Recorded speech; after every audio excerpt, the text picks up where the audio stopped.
First of all, I would like to thank the electorate of West Bengal for having casted their precious vote in favor of MIM 11 candidates. Unfortunately, our candidates could not win the election, but I am thankful to them for exercising their vote, and especially in Kandy, we have done very well. Our candidate Mujibul Islam has got a good number of votes, and hopefully not from Kandy but from all Malda, Murshidabad onwards, I see a bright future for MIM party, and we'll be working more hard and we'll be rectifying our mistakes and whatever weaknesses have been there. But I'm thankful. The people of West Bengal have given power to the BJP. We have to respect that decision. It is the people's decision. Thirdly, I am of the opinion that I have been consistently saying that these so-called secular parties will not be able to stop BJP. And we have seen in the past, in Delhi, Mr. Kejriwal tried to play footsie with Hindutva. The same was done in Maharashtra by Mr. Uddhav Thackeray's party. And also, to a certain extent, this soft Hindutva was also played by the erstwhile NCP. We have seen the same behavior in West Bengal by Mamata Banerjee, TMC. What the net result is that in Delhi you don't have the Aam Aadmi Party in power, despite adopting a real Hindutva. They have lost elections over there. Mamata Banerjee did the same thing, and also you have seen that she has been in power for last 15 years. And if you go to Malda, Murshidabad, or even if you happen to read the government documents, which clearly show that the most marginalized community in Bengal are the Muslims. And if you see their socio-economic indicators, it clearly shows their marginalization. And if you go to Malda, Murshidabad, you see how in a pathetic conditions the Muslim, especially the Muslim women are living. They're living in abject poverty over there. So this whole creation of Mamata Banerjee as a very liberal, secular leader is not to be seen in West Bengal. And there was huge anti-incumbency against her. And I am of the opinion that I once again reiterate my point that the Muslims should try to create their own independent political leadership. Your vote is getting wasted because you are casting your vote in favor of these so-called secular parties, or not all secular, and they have failed to stop BJP. And if you go back in time, in 1998, the first BJP MP which got elected ever in West Bengal was Mr. Tapan Sikdar. It was supported by TMC. And Mamata Banerjee got the first BJP MP from West Bengal in 1998, in 1999 as well. Then she was part of the Atal Bihari Vajpayee cabinet as a railway minister. She left them, then rejoined them. So, same is the case with Mr. Uddhav Thackeray, same is the case with Aam Aadmi Party, Arvind Kejriwal. So, it is high time that Muslims must get united and create their own political leadership. At least we will have a voice to raise your marginalization. You will have your political representative to talk about injustice. You will have your elected MLAs, MPs, corporators who can work for the development of that respective ward or assembly constituency of the parliament. Reposing faith for so many years in these so-called secular parties have not given any development, have not ensured or eradicated injustice or discrimination is stopped. And there are many reasons for the TMC loss. And one of the reasons also is an SIR, but there was huge anti-incumbency, there was huge corruption, there was huge exploitation of the Muslim community, and so there are various reasons. But anyway, people have given their verdict. We hope that the BJP government would work for every section of society and ensure that this marginalization which is happening to the Muslim community is stopped. People of Kerala have given the judgment. UDF, they have given them confidence, vote and power to UDF, and I'm thankful to the Almighty Allah that the IUML has got their 22 candidates have been elected as MLAs, and I'm sure that under the leadership of Mr. Thangal, IUML will do justice for every marginalized backward section, especially Muslims. Thirdly, in Assam, people have reposed their faith again in BJP. I have gone to Assam, I have campaigned for AIDF, Mr. Badruddin Ajmal's party, and it is fact that the Hemanta Biswa Sharma had displaced nearly 50,000 Muslims over there, and they have been still able to win elections, even in Assam also. This whole thing, we'll vote for Mr. Gogoi and his party. What is the net result? It is BJP is winning.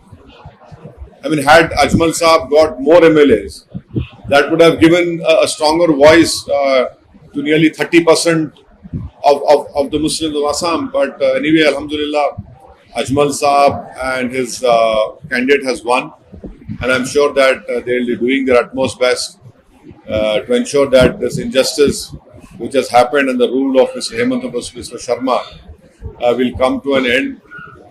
Tamil Nadu, it's a completely, people of Tamil Nadu have given their verdict in favor of TVK party. No one expected that he will get 108 seats, but they have won. My best wishes to them. Sir, up to this time, Stalin and the Mamata Banerjee lost their seat this time. Well, why did TMC lose? I have just mentioned to you. I don't know what went wrong with the DMK and the alliance partners, and I'm sure that under leadership of Mr. Stalin, who has some wise people around him, and they will introspect and then they'll work on it. I cannot sit here and talk about it, but I am thankful to Mr. Khadar Mohyuddin Saab, who is the IUML national president, and our party had supported them in Waniambadi, and the IUML candidate had become an MLA from Waniambadi. Mr. Khadar Mohyuddin spoke to me, he thanked me that our AIMIM president, Mr. Abdul Wakil Sahab, and all the MIM members have helped them. So this is it. Sir, Avinash Pujari from IANS. My only question is, do you think Congress should have helped and backed Mamata Banerjee? Congress should have? Backed Mamata Banerjee. Why are you asking me? How can I answer for a different political party? I'm not privy to what has happened. I have told you that this image of Mamata Banerjee outside of West Bengal, that she is very liberal and secular, that is completely wrong. She has exploited the Muslims as only as vote banks. She has not treated them as citizens. There are huge corruption has happened and right under her administration. And SIR also is a factor. But had the TMC treated Muslims as citizens, not as a mere vote bank, there would have been much development. See, West Bengal has the 6th largest economy, and per capita income, their position is at number 25 out of 28 states. You have the highest migration of laborers from Malda, Murshidabad. This is not me. Your own government documents tell us. And so this has been their governance style. So, it is unfortunate that had she treated them justly, things would have been much different. But now we have BJP in power. People of Bengal have given power to BJP. So this has happened.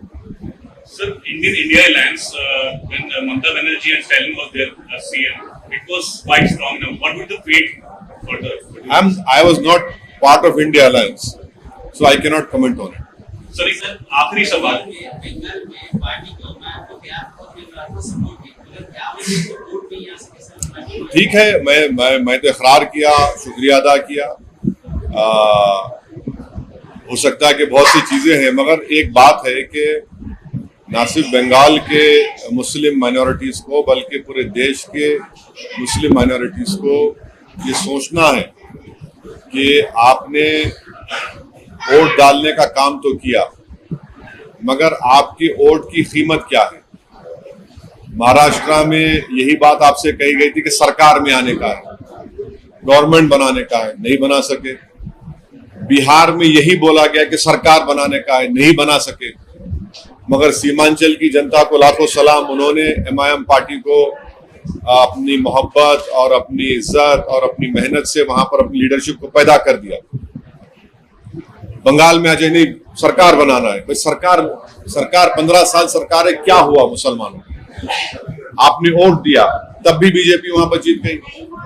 Delhi में ऐसे हुआ, नहीं सरकार बनाने का है, आप नहीं बना पाए, आपने वोट दिया, वहां बीजेपी की सरकार आ गई। मेरा मानना यह है कि यकीनन हमको फासिस्ट और कम्युनल फोर्सेस को रोकना है।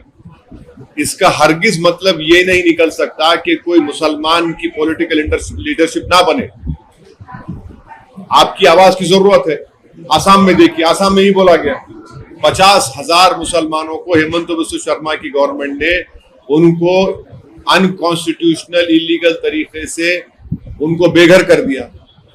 फिर वहां पर बोला गया सरकार बनाने, क्या सरकार बनाए बताइए? अगर वही अजमल साहब के ज्यादा MLA जीतते तो आपकी एक इंडिपेंडेंट पॉलिटिकल वॉइस भी होती वहां पर। तो ये चीज है। सर, रिजल्ट के बाद ममता बनर्जी ने कहा कि 100 से ज्यादा सीटों पे धांधली हुई है, तो उसमें आप क्या बोलेंगे? अब वो बताए, आप लोगों को प्रूफ करें कहां धांधली हुई, उनको वो बता सकते हैं, क्योंकि वो तो 15 साल से CM रही है। अब वो आप लोगों को बताए क्या क्या हुआ, क्या नहीं हुआ। मेरा मानना यह है कि एक वजह SIR भी थी, मगर ममता बनर्जी 15 साल से सरकार में थी और वो देख रही थी कि बिहार में SIR का क्या हुआ। तो उनकी पार्टी ने, उनकी सरकार ने जितने नाम कटे गए, उनको हेल्प क्यों नहीं किया आपने? आप सुप्रीम कोर्ट चले गए, एक सिंबोलिज्म था वो। हैदराबाद में हम लोगों ने, आप देख रहे हैं हमारे ऑफिस में कितने लोगों को हम हेल्प कर रहे हैं। यहाँ पर आप तो सत्ता में थे ना, आप तो कर सकते थे। आप कोर्ट को गए, ठीक है, ड्राफ्ट लिस्ट से पहले आप क्या क्या नहीं करना था, चाहिए था आपको। आज भी हम कह रहे हैं कि SIR को सिटीजनशिप से जोड़ना ये गलत है।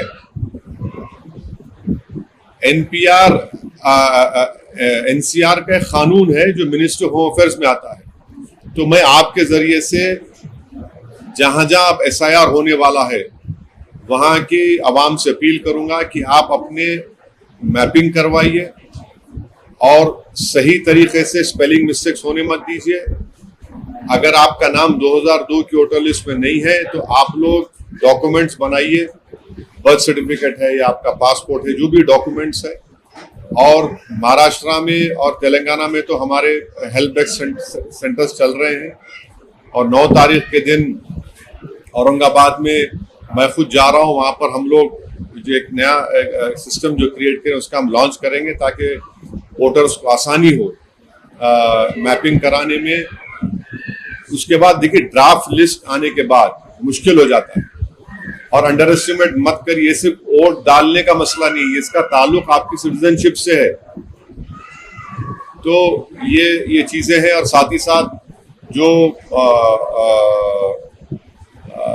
जो मौलाना हमारे बहादुरगंज के हैं, उनकी एक चलती ट्रेन में उनका जो हत्या कर दी गई है, उस सिलसिले में भी मैंने रेलवे मिनिस्टर जनाब अश्विनी वैष्णव साहब को लेटर लिखा है कि वो इसका इंक्वायरी कराए, क्योंकि मौलाना ने की ऑडियो रिकॉर्डिंग है जो वो अपनी वाइफ से बात की है कि उनको लोग में ट्रेन में मार रहे हैं, उनको पीट रहे हैं। और बरेली पुलिस के पास भी कल मरहूम मौलाना की वाइफ गई थी, बेवा गई थी, वो वहाँ के MIM के लीडर्स के साथ। उन्होंने बातों तक कंप्लेन भी दिया, एक FIR भी हुआ। मगर हम ये डिमांड करते हैं कि रेलवे मिनिस्टर जनाब अश्विनी वैष्णव साहब और रेलवे प्रोटेक्शन, रेलवे की पुलिस और बरेली की पुलिस इसको मर्डर के तौर पर देखें और जस्टिस करें। ये एक खुली मिसाल है, ये हेट क्राइम है। मौलाना का मर्डर हुआ है ट्रेन में, ये हेट क्राइम है और इसकी इंडिपेंडेंट इन्वेस्टिगेशन होनी चाहिए। और रेलवे पुलिस और रेलवे अथॉरिटीज के पास पूरा रिकॉर्ड होगा कि उस कंपार्टमेंट में जिसमें मौलाना थे कौन कौन पैसेंजर थे उसमें, और उनको अरेस्ट करना चाहिए, इंक्वायरी होनी चाहिए, सख्त सजा होनी चाहिए और मौलाना की मौत को रायगा नहीं जाना देना चाहिए। वो उन्होंने जो हरकत की है उनको कानून के जरिए सख्त सजा मिलनी चाहिए, तभी जाकर मौलाना को और उनके मौलाना की वाइफ को, उनके परिवार को जस्टिस मिलेगा। सर, हेमंत बिस्वा शर्मा ने हाल ही में कहा कि जब मैं माइनॉरिटीज से मिला, उनसे पूछा कि आपको डॉक्टर इंजीनियर चाहिए, आपको डॉक्टर इंजीनियर चाहिए या मदरसे, तो उन्होंने कहा कि मुझे रिप्लाई आया मुझे इंजीनियर और डॉक्टर चाहिए, तो मैंने मदरसों में ताला लगा दिया। हेमंत बिस्वा शर्मा को ये समझना चाहिए कि आपने 50,000 मुसलमानों को बेघर कर दिया। उनके सर पे से आपने एक छत को छीन लिया, एक झोपड़ी को छीन लिया। वो बच्चे क्या ना मदरसे को जा पाएंगे, ना डॉक्टर इंजीनियर कैसे बनेंगे? आप उनको डिस्प्लेस कर दिए, आप उनको selective community wise, religion wise target करें। क्या बात कर रहे हैं वो, क्या बोलते हैं वो? इतना हेट्रेड क्यों है उनको? जो लोग भारत के नागरिक हैं उनको आप भारत का नागरिक नहीं। और उन्होंने एक इंटरव्यू में बोला कि हम रात के अंधेरे में बांग्लादेश में उनको ढकेल दिए।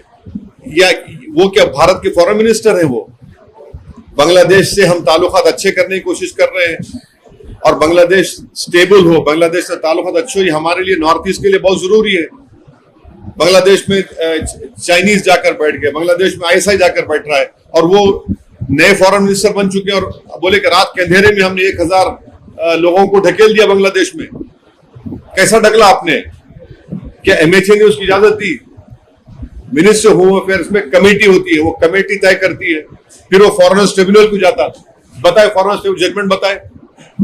तो वो तो आर्बिट्रली माने मिनिस्टर ऑफ एक्सटर्नल अफेयर्स हो चुके हैं, MHA का रोल भी अदा कर रहे हैं और उससे हमारे भारत के बांग्लादेश के ताल्लुक खराब हो रहे हैं।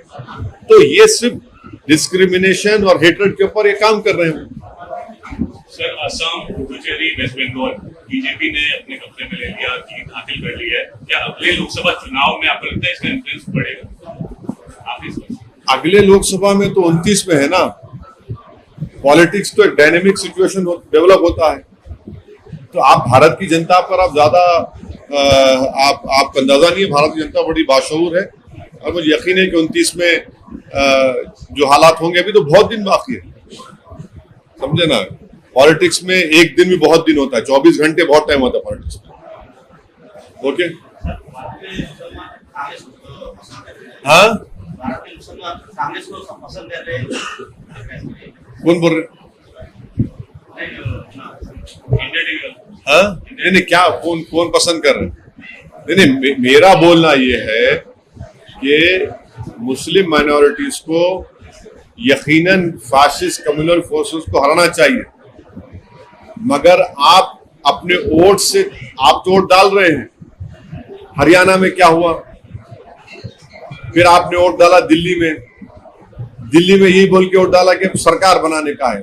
मुसलमान साहब तो सरकार बनती नहीं है और आपका इंडिपेंडेंट लीडरशिप आपकी बनती नहीं है, बीजेपी जीतती है। महाराष्ट्र में भी बोले सरकार बनाना है, साथ दीजिए, आपने वोट दिया, क्या हुआ? आपका इंडिपेंडेंट लीडरशिप नहीं बनती है। फिर बिहार में यही बोला गया, मगर बिहार की सीमांचल की जनता को सलाम, उन्होंने बड़ी हिकमत से, बड़ी बहादुरी से MIM के 5 MLA को कामयाब के लीडरशिप बना दी।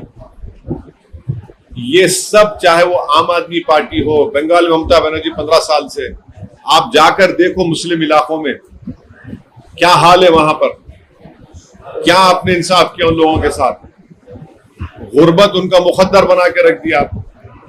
और फिर मालदा मुर्शिदाबाद में लाखों में वहां पे मुसलमान माइग्रेशन करते हैं एज ए लेबर के तौर पर। फिर वही बोला गया नहीं नहीं नहीं, लीड सत्ता बनाना है, पार्टी क्या क्या बने, बीजेपी जीत गई। बंगाल में पूरे इंडिया में एक ही प्रदेश है जहां पर 60 असेंबली कॉन्स्टिट्यूंसीज है जहां पर मुसलमान मेजॉरिटी में, कोई स्टेट में नहीं है। 60 असेंबली कॉन्स्टिट्यूंसी जहां पर मुसलमान मेजॉरिटी में है, और 20 ऐसे असेंबली कॉन्स्टिट्यूंसी जहां मुसलमान 30 to 40% है, तब भी बीजेपी जीत रही वहां पर। लोग मुझ पे बहुत उंगलियां उठाते, आजकल बहुत से लोग हो गए जो खाली घर में बैठ के आर्टिकल लिखते, 1 मिनट का 2 मिनट यूट्यूब बनाते, जमीन पे नहीं जाते ये लोग। और यही लोग दुश्मन है मुसलमानों के, जो नहीं देख रहे इन चीजों को, जो ये समझते नहीं मुस्लिम लीडरशिप को खाली वोट, अरे वोट डालने वाले कब तक बनेंगे मुसलमान, सिटीजन विद राइट्स नहीं बनेंगे। बताइए आज आप दारुस्सलाम में बैठे, यहां पर 1000 लोग बैठे हुए, 1 महीने से एसआईआर का काम चल रहा है। बंगाल में क्या टीएमसी ने क्या काम, ये कोर्ट को गए अरे आप करना था। महाराष्ट्र में जाइए, औरंगाबाद में देखिए, मैं 9 तारीख को जा रहा हूं, वहां पे काम चल रहा है। 60 मुस्लिम मेजॉरिटी कॉन्स्टिट्यूंसीज हैं, एडिशनल और एक 2022 है जहां पर 30 to 40% मुसलमान है। क्या हो रहा भाई, फिर इतना सोशियो इकोनॉमिक इंडिकेटर्स खराब क्यों है वहां पर? 15 साल से तो सरकार है ना, क्या किया आपने? नहीं, सत्ता में आना है, सत्ता में आए तो आपका क्या फायदा हो रहा? आपका फायदा हो रहा, मुसलमान का क्या हो रहा? आप तो वोटर कैसे ट्रीट कर रहे हो उनको? पिछले साल कलकत्ता हाई कोर्ट ने 5 लाख ओबीसी सर्टिफिकेट कैंसिल किया, उसमें 3 लाख तो मुसलमान के कास्ट सर्टिफिकेट थे, वो लॉस नहीं है मुसलमानों को। तो ये चीजों को देखना पड़ेगा। यकीनन मेरी बातों से बहुत से लोग मुत्तफिक नहीं होंगे, और वही लोग चौधरी बनकर नुकसान पहुंचाना चाह रहे हैं। इंडिपेंडेंट पॉलिटिकल लीडरशिप होगी, आपकी आवाज होगी, आपके लिए लड़ने वाला होगा, आपके आंसू को कोई समझने वाला होगा, आपके ख्वाबों को पूरा करने वाला। आप तो सिर्फ वोट डाल के बैठ जा रहे हैं। ममता बनर्जी ने एक बार सही कहा था, सॉरी, दूधल गाय है, मैंने दूध देने वाली गाय, यही हाल हो गया। सर, एसआईआर के बारे में भी लोग ये बोल रहे हैं कि एसआईआर होने के बाद एसआईआर को फिर सीएए एनआरसी से जोड़ा जाएगा नेशनलिटी के लिए। अभी तो ये सिटीजनशिप का टेस्ट हो गया जो नहीं है। मैंने पार्लियामेंट में भी कहा था कि एसआईआर को आप सिटीजनशिप से जोड़कर ये गलत कर रहे हैं, ये सुप्रीम कोर्ट के जजमेंट के खिलाफ है, क्योंकि मिनिस्ट्री ऑफ होम अफेयर्स तय करती सिटीजनशिप को, उसके एनपीआर एनआरसी के रूल्स भी हैं, मगर इसको आप जोड़ रहे। तो इसीलिए इस एसआईआर में सबकी तवज्जो बहुत जरूरी है। ये सिर्फ वोट डालने का मसला नहीं है, ये आपकी सिटीजनशिप को बरकरार रखने का मसला है। और हम उम्मीद करते हैं कि तेलंगाना की रेवंत रेड्डी की गवर्नमेंट भी इसको सीरियस लेंगी। ममता बनर्जी के कॉन्स्टिट्यूंसी में भी एसआईआर हुआ, समझे, स्टालिन के कॉन्स्टिट्यूंसी में भी एसआईआर हुआ, और क्या हुआ, दोनों हार गए। तो इसीलिए ये गवर्नमेंट को, अब यहाँ की स्टेट गवर्नमेंट भी देख ले उस चीजों को। राहुल गांधी का अभी भी ट्वीट आया, आसाम और बंगाल इलेक्शन को बीजेपी ने इसी की मदद से चुरा लिया। अब उनके उस पर मैं कैसे, मैं इतना तो बोलूंगा कि अगर आसाम में अजमल साहब के और मेरे ख्याल से आराम से 6 से 7 एमएलए जीत सकते थे, मगर वही पुरानी बात सरकार बनाने का। अरे सरकार नहीं बना सकते भाई, तुम लोग, तुम मासूम मुसलमानों को धोखा दे रहे हो, सिर्फ वोट हासिल कर रहे हो। नुकसान किसको होगा आसाम में? अब 50,000 तो निकाल दिए, बेघर हो गए। अगर एआईयूडीएफ के ज्यादा एमएलए जीतते, आपकी ताकत दिखती थी ना वहां पर। देखिए, मरने के बाद मेरी खबर पे आके फूल चढ़ाना मेरे से मोहब्बत नहीं है, मुझे बचाना मेरी मोहब्बत की निशानी है। मेरे मरने के बाद खबर पे आके फूल चढ़ा रहे हो, बड़ा हमदर्द नहीं भाई, मुझे जिंदा रखो आप। और जिंदा रहने के लिए आपको अपने पॉलिटिकल रिप्रेजेंटेटिव और वॉइस की जरूरत है, आपकी लीडरशिप की जरूरत है, जो आपकी होनी चाहिए। आप सिर्फ वोट डालने वाले बन गए। नहीं, अरे कितने बार हराएंगे? पंडित नेहरू के जमाने से लेके अब तक मुसलमान सिर्फ फिरका परस्ती के खिलाफ वोट दे रहा है ना। ये कम्युनिटी को आपने क्या डेवलपमेंट किया बताओ मेरे को। आप लोगों को मालूम कि बंगाल में पंडित नेहरू जब प्राइम मिनिस्टर थे 1962 दिसंबर में श्रीनगर में हजरत बल में रसूलुल्लाह सल्लल्लाहु अलैहि वसल्लम का बाल मुबारक चोरी हो गया, पूरे मुल्क में राइट्स हुआ। 63 जनवरी में 8 लाख मौजूदा बंगाल के मुसलमानों को उस वक्त ईस्ट पाकिस्तान में ढकेल दिया गया। हमारी पार्टी का यह मानना है कि यकीनन आप कम्युनल फोर्सेस को हराइए, मगर अपनी पॉलिटिकल लीडरशिप को बनाइए ताकि आपकी इंजस्टिस के खिलाफ, आपकी आवाज के खिलाफ कोई लड़ सके। आप दूसरों को वोट डाल रहे हैं, फायदा क्या हो रहा है? आपको खाली वोटर बन रहे, आप सिटीजन बनिए, सिटीजन विद राइट्स बनिए, शहरी बनिए, लीडर बनिए, नेता बनिए, अपने मुकद्दर के फैसले करिए। ये समझने की जरूरत है।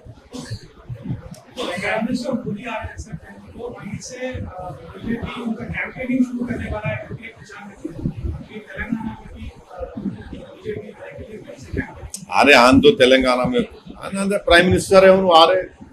हम उम्मीद करते हैं कि प्राइम मिनिस्टर जब आएंगे हैदराबाद को वो मेट्रो के पैसे देंगे, जरा मेट्रो के फेज 2 के उसका पैसे देना चाहिए ना भाई, जरा दे, मेट्रो को दे दे आप। थोड़ा हमारा वो जो प्रोजेक्ट्स है उसमें थोड़ा पैसे दीजिए आप। अब जाहिर है मेरे बोलने के बाद हम इतना दिए, तुम एहसान नहीं कर रहे, इतना दिए एहसान नहीं कर रहे। तेलंगाना का पैसा भी गवर्नमेंट ऑफ इंडिया को जाता है। India is A union of states. आप यहां पर भी आप इंसाफ करिए तेलंगाना से। तेलंगाना में सेंसस स्टार्ट हो रहा है। हाँ सेंसस है, अभी तो हाउस होल्ड सर्वे हो रहा सितंबर तक, फिर उसके बाद उसका दूसरा अलग सर्वे होगा, तो उसमें हिस्सा लेना चाहिए। Thank you. चलिए।